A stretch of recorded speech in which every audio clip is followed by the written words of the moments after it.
Some people borrow sugar from their neighbors. Mine? She called 911 because I locked my own gate. My ranch has been in the family for over 70 years. The lake, the trails, the oaks. All of it belonged to my grandfather before I was even born. For years, I let folks from the nearby neighborhood come in to fish, picnic, or hike. No fees, no conditions. Just goodwill. But over time, that goodwill turned into entitlement. Trash piled up. Beer bottles floated in my lake. Campfires popped up in the middle of dry season. And the last straw? Someone cut my fence so badly my cattle wandered onto the highway. That nearly killed 3 of them. So I locked the gate. Big, heavy chain. Thick padlock. No more open to the public. The very next morning, I heard the crunch of tires on gravel. I looked up to see Karen, the HOA's self-declared queen bee, stomping toward the gate in her designer sandals. HOA folder tucked under her arm like a weapon. "You can't do this," she barked. "Actually, I can," I said, calm as ever. "This is private property. The HOA board voted. This is a community amenity now." I smiled.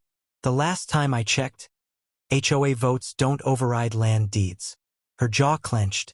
She didn't argue, she dialed 911. "Yes, I'd like to report a man illegally closing off public property," she said loudly enough for me to hear every word. I shook my head. This woman was trying to sic law enforcement on me for protecting my own land. 15 minutes later, a sheriff's cruiser rolled up.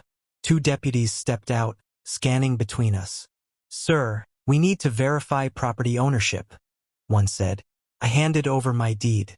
Karen shoved her HOA papers at them, pointing and ranting about community access and violations. The deputy barely skimmed hers before looking at mine.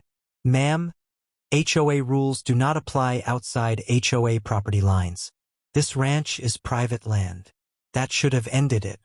But Karen puffed up like a bullfrog. "He can't do this. I'm not leaving until you make him open the gate." "Ma'am, step away from the property," the deputy warned. "No," she snapped, folding her arms. "I have rights." What she got instead were handcuffs. The deputies told her she was trespassing and interfering with law enforcement. She screamed the whole walk to the cruiser. Now, here's the part that made the whole neighborhood talk. They didn't just let her go after booking. Turns out, she had an outstanding warrant for ignoring a previous court order involving another neighbor's property dispute. By sundown, Karen was sitting in county jail. 2 days later, the HOA sent a new representative. A polite man who shook my hand and assured me they wouldn't be touching my ranch again. And now, the gate stays locked. The lake is clear. The grass is free of beer cans. Some gates keep people out. Mine keeps my peace in. And if Karen ever wants to test that again, well, she knows exactly where that road leads.